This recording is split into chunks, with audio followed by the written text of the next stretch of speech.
Hey guys, this is Dodoid. So in today's video, we're going to be taking a look at this, which is the BlackBerry 850 pager.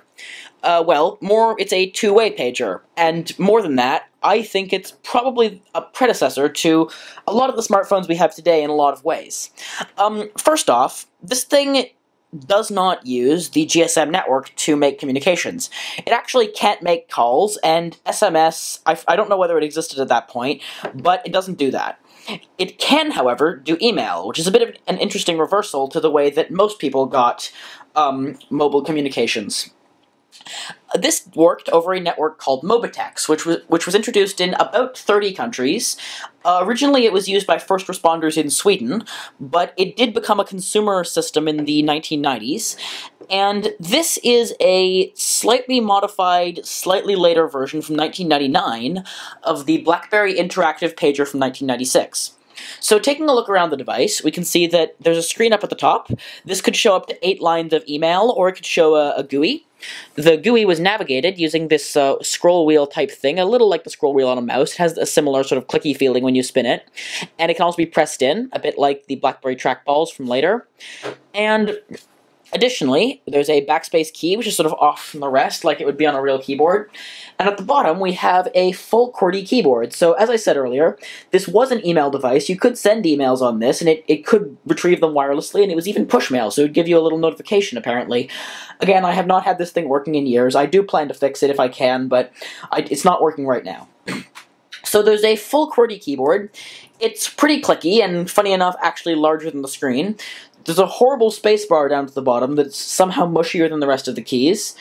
And let's see, on the back, there's a space for one AA battery. It's not rechargeable. And on the bottom, there is a sync port to connect to a computer. I had a game called Hockey Pong, which was loaded on via this port, and there was some sort of a BlackBerry PC software that you ran for it. But wait, there's more. Besides that one from 1999, I also have this. Now, at first, I didn't know what year this was from. I could tell it was slightly more modern, because as you can see, there's a charging port, and the device is too thin to fit a AA battery. So I figured it must be rechargeable. And to back that up, I decided to take it apart, which I promptly did. And as you can see, it is in fact rechargeable. We have a little lithium-ion battery in there.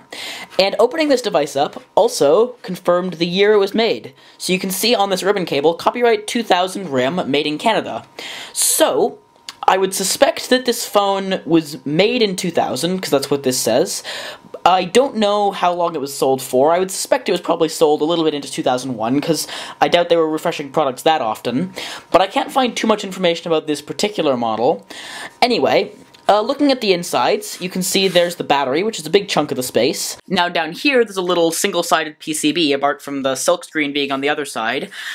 This is seemingly on an angle for the scroll wheel on the side and for this button, which are both angled to fit with the board, so I'm guessing this was made separate so that these could be diagonal. And down at the bottom we have the main board. I'm not going to take this out because it looks like it's held in by a lot of things, just like on a modern phone. But I guess this has the main processor and things on it, probably everything to control the display.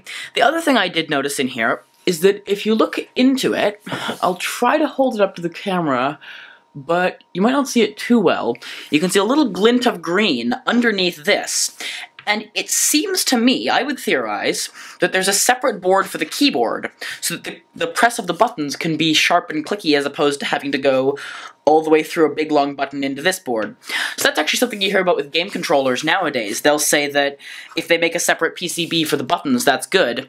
So it's good to see that BlackBerry was thinking about the usability of their devices for writing out long messages.